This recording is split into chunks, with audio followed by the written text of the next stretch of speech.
श्रीमद्भागवत गीता अध्याय 4 श्लोक संख्या 10। वीतराग भय क्रोधा मन्मया मामुपाश्रिताः बहवो ज्ञान तपसा पूता मद्भावमागताः। अर्थात भगवान श्री कृष्ण अर्जुन से कहते हैं कि राग भय और क्रोध से सर्वथा रहित मुझमें तल्लीन मेरे ही आश्रित तथा ज्ञान रूप तप से पवित्र हुए बहुत से भक्त मेरे स्वरूप को प्राप्त हो चुके हैं। स्वामी राम सुखदास जी व्याख्या करते हुए कहते हैं कि परमात्मा से विमुख होने पर नाशवान पदार्थों में राग हो जाता है। राग से फिर प्राप्त में ममता और अप्राप्त की कामना उत्पन्न होती है। राग वाले प्रिय पदार्थों की प्राप्ति होने पर तो लोभ होता है, पर उनकी प्राप्ति में बाधा पहुंचने पर क्रोध होता है। यदि बाधा पहुंचाने वाला व्यक्ति अपने से अधिक बलवान हो और उस पर अपना बस न चल सकता हो तथा समय पर वह हमारा अनिष्ट कर देगा, ऐसी संभावना हो तो भय होता है। इस प्रकार नाशवान पदार्थों के राग से ही भय, क्रोध, लोभ, ममता, कामना आदि सभी दोषों की उत्पत्ति होती है। राग के मिटने पर ये सभी दोष मिट जाते हैं। पदार्थों को अपना और अपने लिए न मानकर दूसरों का और दूसरों के लिए मानकर उनकी सेवा करने से राग मिटता है। कारण कि वास्तव में पदार्थ और क्रिया से हमारा संबंध है ही नहीं। अपना कोई प्रयोजन न रहने पर भी भगवान केवल हमारे कल्याण के लिए ही अवतार लेते हैं। कारण कि वे प्राणी मात्र के परम सुहृद हैं और उनकी संपूर्ण क्रियाएं मात्र जीवों के कल्याण के लिए ही होती हैं। इस प्रकार भगवान की परम सुहृदता पर दृढ़ विश्वास होने से भगवान में आकर्षण हो जाता है। भगवान में आकर्षण होने से संसार का आकर्षण स्वतः मिट जाता है। जैसे बचपन में बालकों का कंकड़ पत्थरों में आकर्षण होता है और उनसे वे खेलते हैं।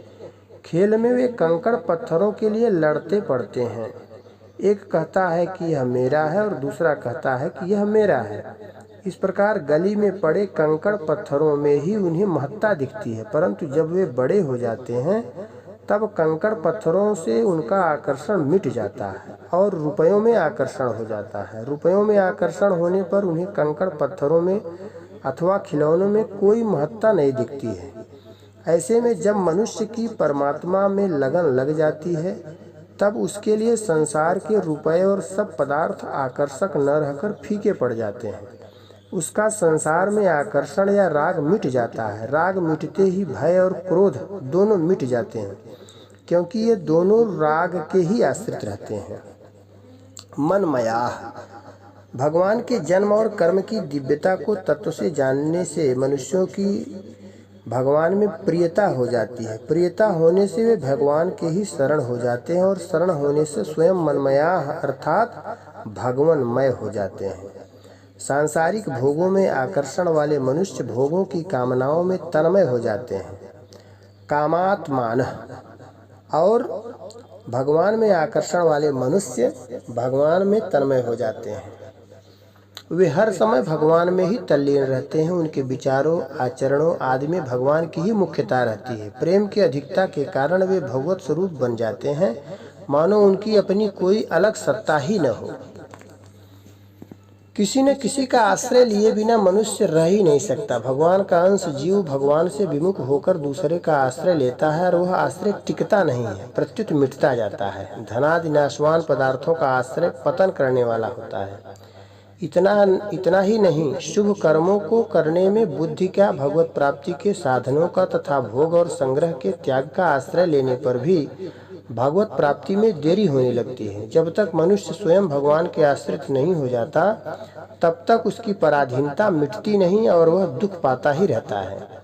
संसार के पदार्थों में मनुष्य का आकर्षण और आश्रय अलग अलग होता है। जैसा मनुष्य का आकर्षण तो स्त्री पुत्र आदि में होता है और आश्रय बड़ों का होता है, परंतु भगवान में लगे हुए मनुष्य का भगवान में ही आकर्षण होता है और भगवान का ही आश्रय होता है, क्योंकि प्रिय से प्रिय ही भी भगवान है और बड़े से बड़े भी भगवान हैं। बहो ज्ञान तपसा पूता मदभाव मागता है।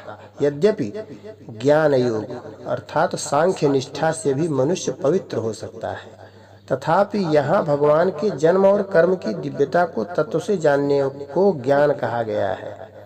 इस ज्ञान से मनुष्य पवित्र हो जाता है, क्योंकि भगवान पवित्रों से भी पवित्र है। पवित्राणाम पवित्रम यह, भगवान का ही अंश होने से जीव में भी स्वतः स्वाभाविक पवित्रता है।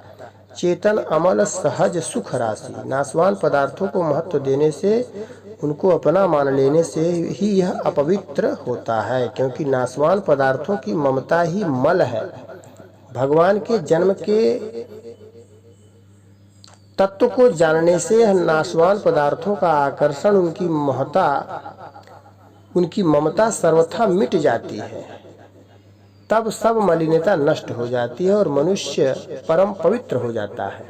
कर्मयोग का प्रसंग होने से उपर्युक्त पदों में आए ज्ञान शब्द का अर्थ कर्मयोग का ज्ञान भी माना जा सकता है। कर्मयोग का ज्ञान है शरीर, इंद्रियां, मन, बुद्धि, पद, योग्यता, अधिकार, धन, जमीन आदि मिली हुई मात्र वस्तुएं संसार की और संसार के लिए ही हैं, अपनी और अपने लिए नहीं है। कारण कि स्वयं नित्य है, अतः उसके साथ अनित्य वस्तु कैसे रह सकती है तथा उसके काम भी कैसे आ सकती है।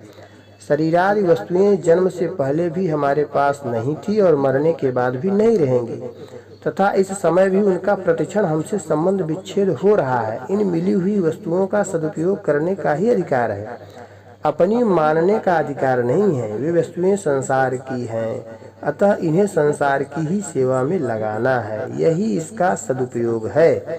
इनको अपनी और अपने लिए मानना ही वास्तव में बंधन कारक या अपवित्रता है। इस प्रकार नाशवान वस्तुओं को अपनी और अपने लिए न मानना ज्ञान तप है, जिससे मनुष्य परम पवित्र हो जाता है। जितने भी तप हैं उन सब से बढ़कर ज्ञान तप है।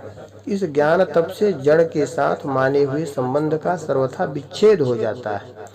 जब तक मनुष्य जड़ के साथ अपना संबंध मानता रहता है, तब तक दूसरी तपस्या से उसकी पवित्रता नहीं होती, जितनी पवित्रता ज्ञान तप से जड़ का संबंध विच्छेद करने से होती है। इस ज्ञान तप से पवित्र होकर मनुष्य भगवान के भाव को अर्थात सच्चिदानंद घन परमात्म तत्व को प्राप्त हो जाता है। तात्पर्य है कि जैसे भगवान नित्य निरंतर रहते हैं, ऐसे वह भी उनमें नित्य निरंतर रहता है। जैसे भगवान निर्लिप्त निर्विकार रहते हैं, ऐसे वह भी निर्लिप्त निर्विकार रहता है। जैसे भगवान के लिए कुछ भी करना शेष नहीं है, ऐसे ही उसके लिए भी कुछ करना शेष नहीं है। ज्ञान मार्ग से भी मनुष्य इसी प्रकार भगवान के भाव को प्राप्त हो जाता है।